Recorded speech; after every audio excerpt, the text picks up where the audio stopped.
Hello again, gamers and gamettes, and welcome to another episode of Not So Hardcore Gaming. I am your host, Jeremy, and today is a special episode. Now, on this podcast, every episode we'll talk about a video game, one specific title, and we'll discuss various aspects of it. But today, the reason the episode is special is I'm not going to be talking about a specific video game. I'm going to be talking about gaming as a whole and why I think it's an important thing for many people and why it's important to me personally. Now, well, as I need to finish the intro, let's get into it. But I'm going to tell you a little bit about me personally so I can help you understand why I think I have a good perspective on video games and why they're important. I live with a disability.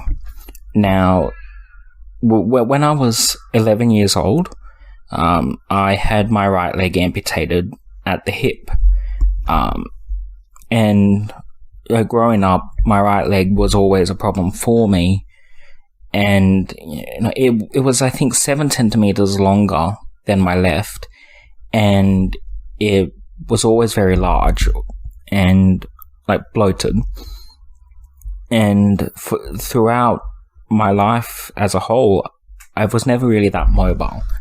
And it kind of, it sucked a little bit because I have a love for physical activity.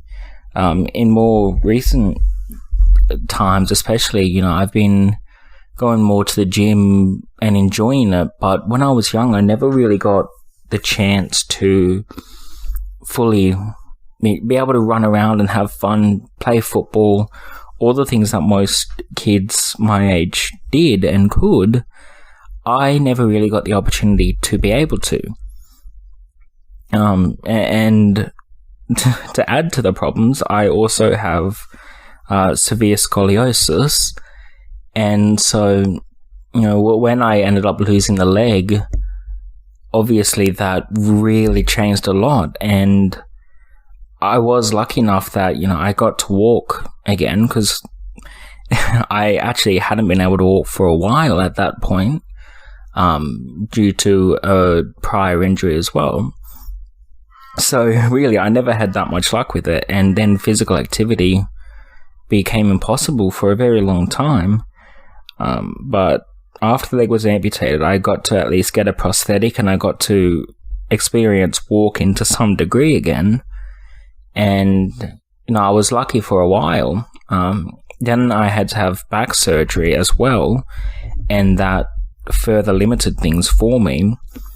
So for over my lifetime at this point, I've always been very, disabled, not able to do much, and that is one thing. My family, we try to say differently abled because I may not be able to do things that other people can, but I can do things other people can't. That's the perspective we try to have, but for ease of use, we'll just say disabled. So as mobility never really was an option as much as I wanted it to be. And when you don't have that option, you're left quite limited. And, growing up, my main source of entertainment was reading. And I would read constantly. And that kept me going, that kept me entertained. But when I was able to actually get the chance to get into gaming, it opened up a whole new world of things. The first ever console I personally owned was the Xbox 360. And, I had some games for it and really got into them. And very quickly I found a love for video games and a love for the gaming community. And that's, that's why I'm into it now. That's why I make this podcast. It's something I could do. It's something I enjoy doing and something I think is important to many people. And as I was telling you, the reason it's important to me is there are very few options. So for me, I can't get as many sense of accomplishment in a lot of things. You know, there's less that I can do, so less that I can feel accomplished doing, if that makes sense. And as I said, video games are a good avenue for someone like me. And obviously, I'm not the only one, but I can only speak from my personal experience. But there is a lot of beauty to video games. For example, if you look back when you started video games, the very first video game everybody can think of is Pong. And that was the most simple game you could ever have. 2 white bars sliding up and down and a white ball going screen to screen. And even then, people were fascinated by it. People loved it. They thought, this is awesome. This is a scientific breakthrough. And it evolved quite quickly. And so it's not just thing you feel a love for. It's a fascinating thing to look at. The evolution of games and gaming itself. As I said, you started with Pong, and then obviously I can't list in order, but one of the next things you'd think is Galaga, or I think Americans call it Galaga, but I say Galaga. But it was a huge step compared to Pong, but when you look at it now, that was, well, to a lot of people, would be considered crappy, but it was a beautiful thing, and I personally have played probably newer versions of it, but again, like, when you're looking at the evolution of video games, and you look at that was the simple, that was first of the first, that was, by now, it's old, it's retro, but people still enjoy it, and that's one beautiful thing about it, is people still enjoy those old games, and it's like looking to a piece of history, and for some it's nostalgia. For me personally, like, I am able to look at it similarly from a perspective of my own father, who he was actually an adult when, even when Pong came out. Both my parents, they were fully grown at that point, and it was really cool to them, and seeing what is now is mind-boggling for them. It's mind-boggling for me, but especially for them when they look at it and they see how far it's come, and then you look at the history of it. When you go to as simple as it was, it's incredible how far we've come.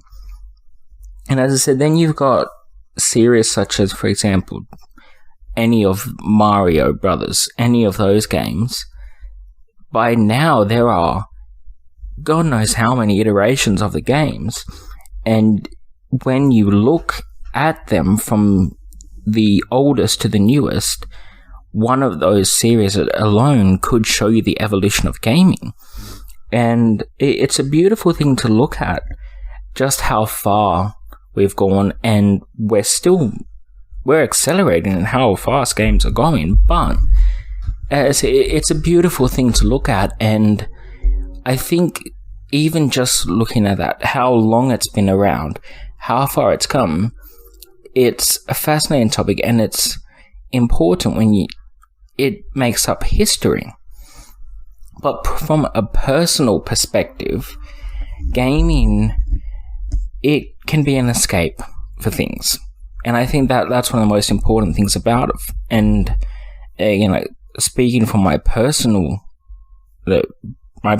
viewpoint, I can get in a sense of accomplishment from playing a game so much that I get every achievement. I've seen everything there is to see in the game.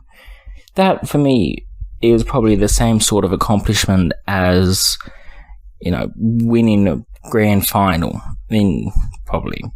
Probably not a grand final in, like, top level games, like top level sporting communities, but you get what I mean. It's a huge accomplishment. And most recently, for example, Bloodborne, one of the most difficult games ever made, I managed to platinum it, and that was the coolest thing in the world to me.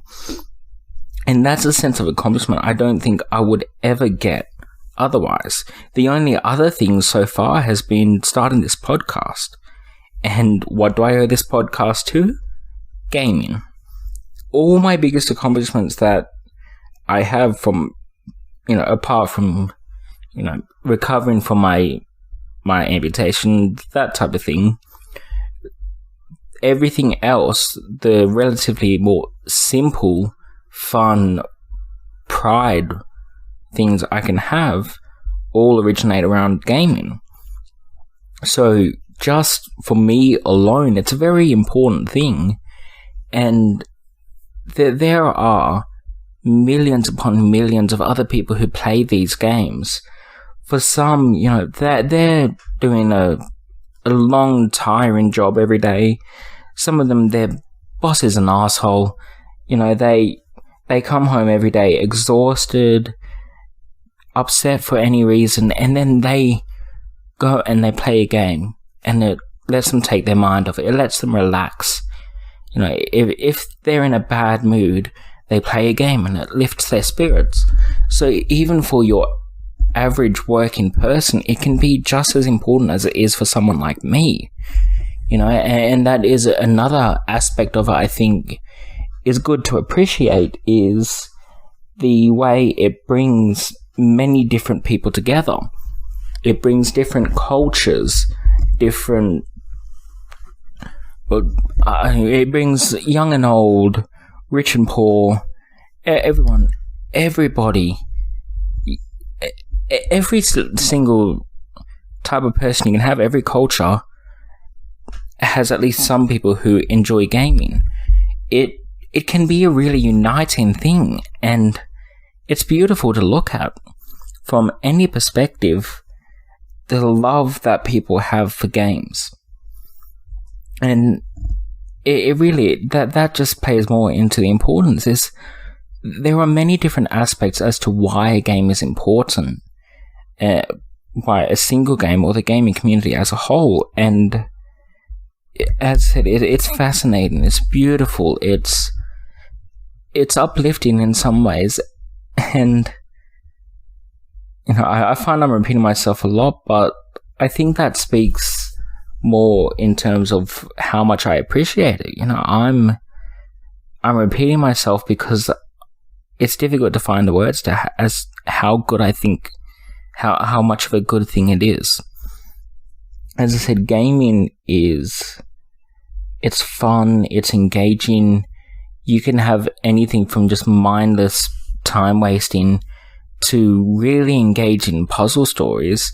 You don't just have to be, going around shooting things. You can be working your brain really well just for enjoyment.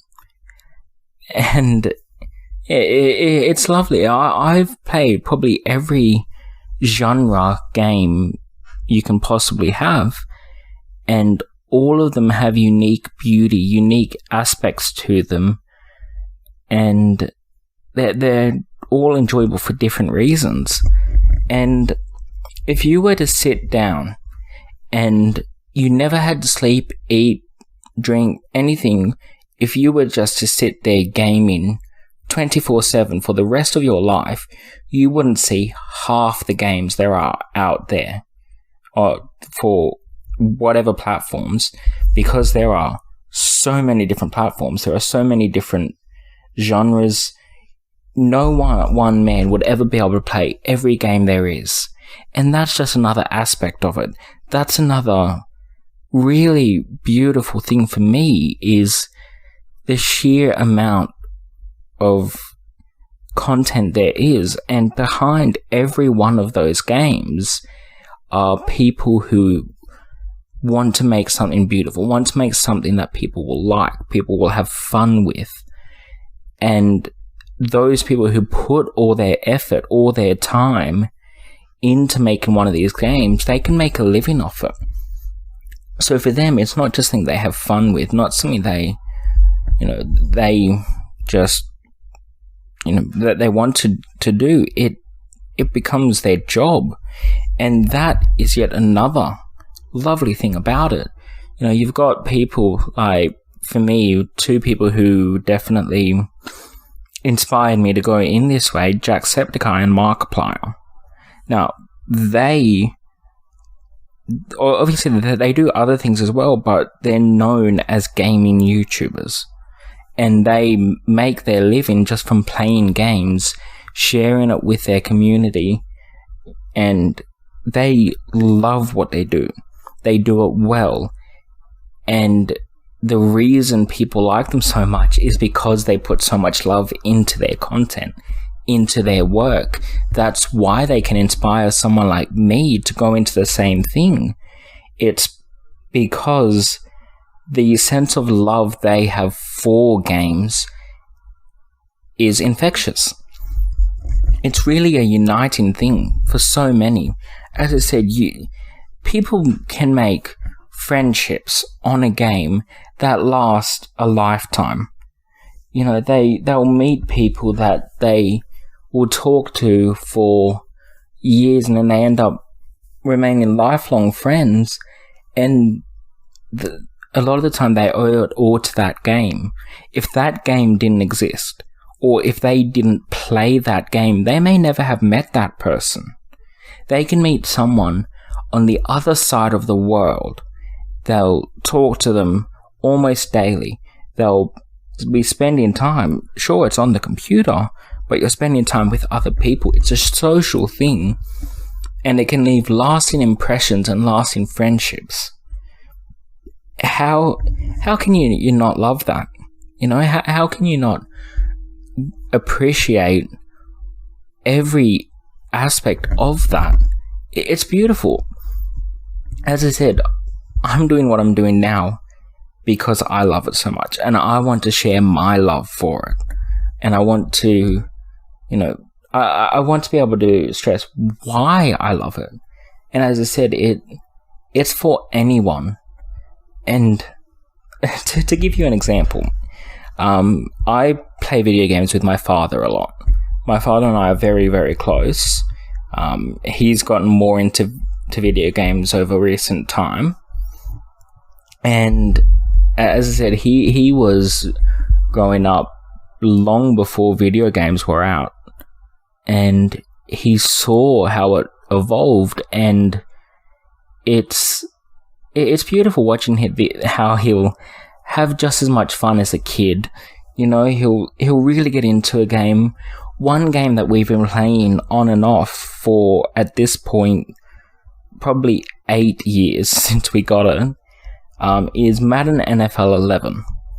Now, I know nowadays there's not as much love for the Madden games, and I know, you know, they're considered copy-paste, whatever else, and I'm not going to challenge those beliefs because I see merit on both sides. But when you go to a game like that, we love the game no matter what because we've spent so much time having fun with it.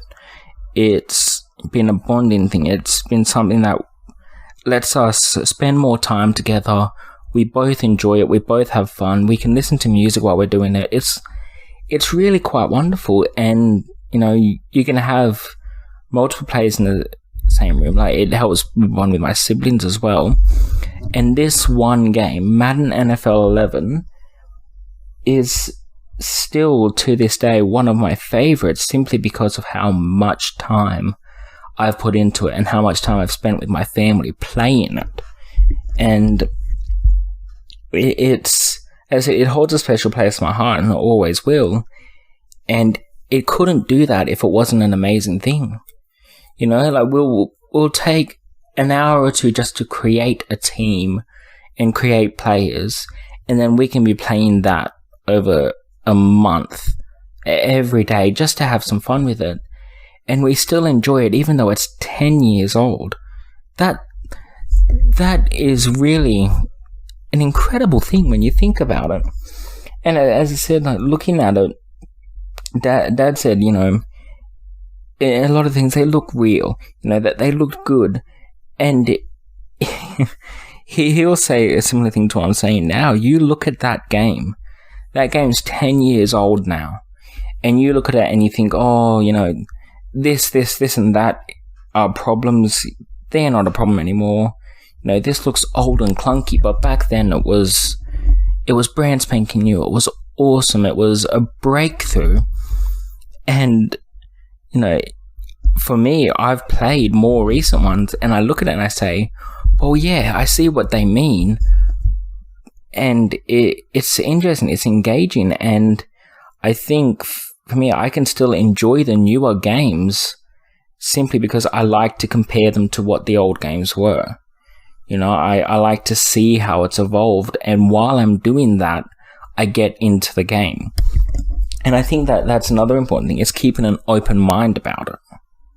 You know, I love to give everything a try, because something I look at and I think, yeah, I'm not going to enjoy that, I end up enjoying. Most recently, UFC 3. I never once in my life would have considered playing that. But with a friend of mine, Blaze, who is a friend of the channel, we decided to, at one point, actually watch some fights. You know, I decided, stuff it, do something new.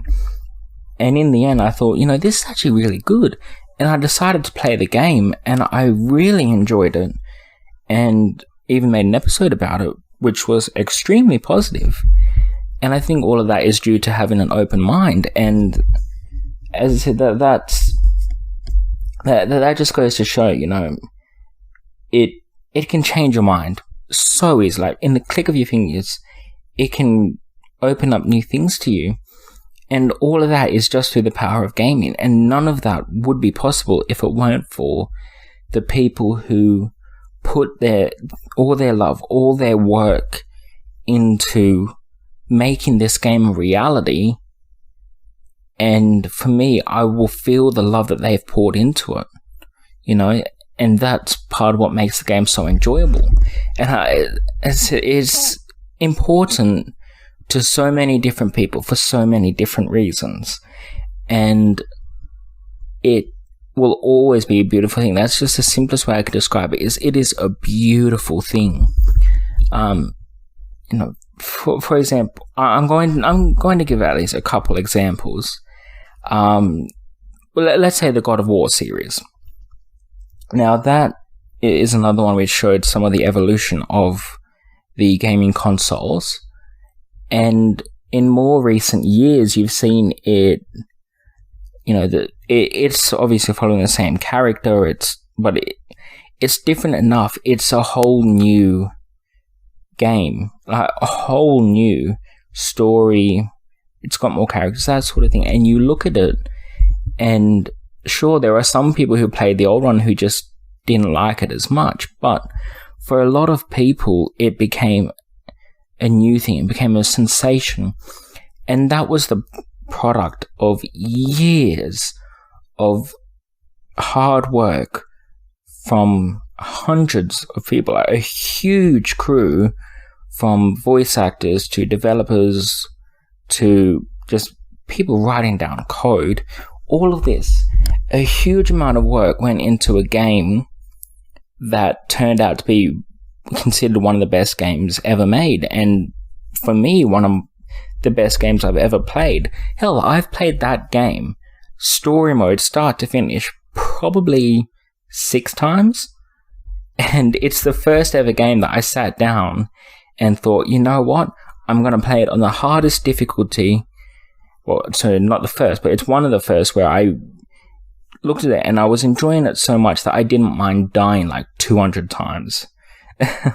You know, and it's because it was fun, it was enjoyable. I loved the game, and again, all of that was due to people pouring their love into it, and it's just so good to see. So yeah, it's important from various different aspects. You've got people who love to look at the history of gaming, people who love to theorize about it, the game theory on, or the game theorists on YouTube. You know, they have to love the game to be making all these theories, and that's another example for you. That is probably one of the most game-loving channels you'll see out there ever, and it's really fun. It's interesting. It brings more people together, more people to theorize, more love to the game. And thanks to the use of the internet, the gaming community has just exploded over more recent times, and it helps them connect. You can be playing old games, experience it in new ways, and it's constantly evolving. So the reason gaming is important is from so many different angles. There's for people who have nothing else that they really can do, who want to have fun, they want to, escape from the world, and video games help them. There are people who make their job out of developing games, as well as people who make their job out of playing the game. There's people who will like to show the history of it, or will look through as much detail as they can just to find out more about the game, and all of it together connects people. It works every part of your mind.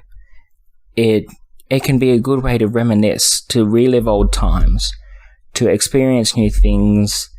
There is just so much to experience, so much to see, and so many people to connect to, that I don't think the world would be as it is now if it weren't for gaming coming into it over the last 30, 40 years. Like, right back from Pong to now, it has made a huge impact on the world. It has been a sensational thing, and it really has left a positive mark on the world. And it is now rare for people to have negative views on the video gaming community, and the community is just always growing. So it's a lovely thing to see. Gaming, I think, will be a part of people's lives for as long as we live now. There is no way I can imagine people not gaming 20 years in the future. There's just going to be more and more to do, and as things go on, virtual reality, it's going to evolve, and it's going to keep people interested, and it's going to bring more people in. And that's just, it's a really fascinating thing to see. It's lovely. And I think video gaming and all the communities associated with it have really just made the world a happier place. So that is the importance of gaming. Bringing people together, giving people the option to experience new things, to work whatever part of their brain they have to.